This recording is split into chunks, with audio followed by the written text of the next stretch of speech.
एक बार गौतम बुद्ध वैशाली नगरी में धर्म प्रचार के लिए जा रहे थे। जब वे नगरी के बीचों बीच से गुजर रहे थे तब उन्होंने देखा कि कुछ सैनिक एक लड़की का पीछा करे रहे हैं। तभी वह डरी हुई लड़की एक कुएं के पास जाकर खड़ी रह गई और वह हाफ रही थी और प्यासी भी थी।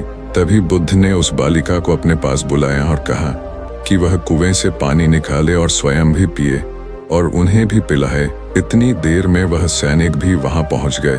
बुद्ध ने उन्हें हाथ के संकेत से रोकने के लिए कहा। बुद्ध की बात सुनकर लड़की ने कहा, महाराज, मैं एक अछूत लड़की हूं और मेरे कुएं से पानी निकालने पर जल दूषित हो जाएगा।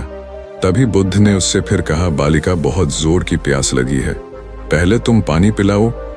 तभी कुछ देर बाद वैशाली नगरी के राजा भी आ गए। फिर उन्होंने बुद्ध को नमन किया।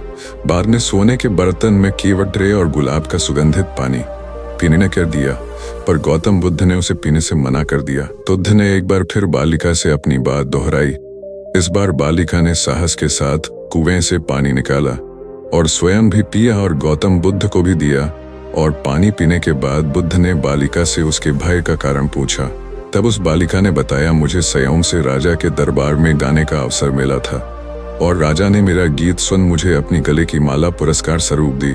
लेकिन उन्हें किसी ने बताया कि मैं एक अछूत लड़की हूँ और यह जानते ही राजा ने मुझे अपने सैनिक को मुझे जेल में डालने के लिए बोल दिया। मैं किसी तरह उन सैनिकों से बचकर यहाँ तक पहुँच गई और आप मिल गए। इस पर बुद्ध ने कहा कि सुनो राजन, मैं चाहता हूँ कि आप मेरी इस शब्द को हमेशा याद रखें।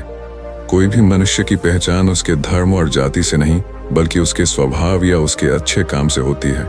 जिस बालिका के मधुर कंठ से निकले मधुर गीत का आपने आनंद उठाया, उसे पुरस्कार दिया और जिसके कार्य इतने अच्छे हों वह अछूत हो नहीं सकती।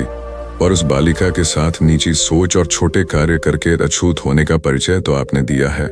इसीलिए मेरे नजरों में यह बालिका नहीं बल्कि आप अछूत हैं। तभी राजा बुद्ध के सामने शर्मिंदा होने के अलावा और कर भी क्या सकते हैं।